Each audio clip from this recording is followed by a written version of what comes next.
is this a hot topic to your health? This morning, the American Academy of Pediatrics warning families about chemicals in food that may harm people. The agency issued guidelines urging families to limit the use of plastic food containers, cut down on processed meat during pregnancy, and to eat more fruits and vegetables rather than processed food. Dr. Kristen Woodward is here with a look at this report and why it's so important this morning. Good to see you. Good to see you too. We've heard for a long time about the dangers of plastics, putting plastics in microwaves, things like that, but this goes beyond that.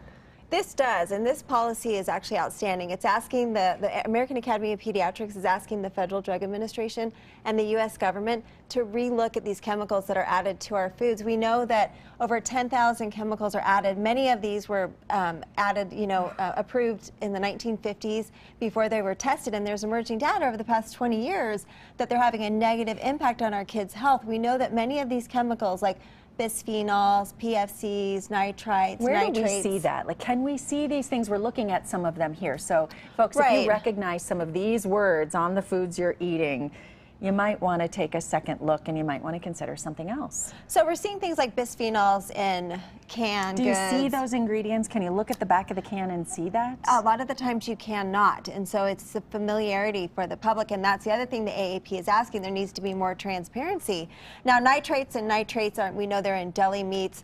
The packaging is full of things that either make the plastic soft or can make the plastic hard, which actually can get into the food if the plastics are heated. And it makes the food last longer, which is probably, I mean, a can sit on the shelf for a long time. And then we're looking at deli meats, things like that. And the big concern is we know that kids, they're a vulnerable population because we know per pound, these chemicals have a bigger impact. Their organs are developing, even their ability to eliminate waste is immature. Some of the things that we get concerned about is all of these chemicals have what they're called endocrine disruptors. So we're seeing problems in the thyroid, we're seeing problems, they have estrogen-like properties, androgen-like properties, the reproductive system, the onset of puberty, increasing rates of obesity. So it's a big concern, and we're really happy that the AAP is speaking up. Okay, so if you're concerned about this, which a lot more research needs to be done, as we know, what can you do? So there are some things. We say, oh, these chemicals are everywhere, but there are some things families can do.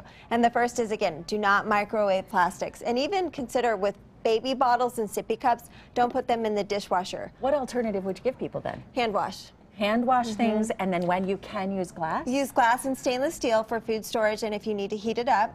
The other big issue is looking at the recycle number on the plastic. We want you to avoid numbers 3, 6, and 7. So like this one here, if you can see this, everybody, can you? I know it's difficult, but it has the triangle here, the recycle sign with a 5 in it, so that's okay? Yes, so avoid 3, 6, and 7, again, using glass and stainless steel. And then for all of us, it's just taking a step back and saying, let's avoid the processed foods. Let's go to unprocessed. All of this when I could be eating all of this. To the garden. Go from the grocery to the garden. It's really important. These are our kids. I'm really glad the AAP is stepping up and saying, let's relook at these chemicals and just do what you can at home. We know that they're everywhere, but there are some small steps that you can take to limit your kids' exposure. So if you are using plastics and you see a 3, 5, or 7 on the bottom. 3, 6, or 7. 3, 6, or 7 on the bottom. What's in that makes it different from, say, the 5? So the bisphenols and PFCs and some of those that we listed that have their endocrine disruptors. You just have to be aware of all of this. You make me want to go out and now get new containers for my food. I know. You know, and for the kids it's a first too, step. Especially for getting ready to pack lunches. Scary, but the first step. Yeah.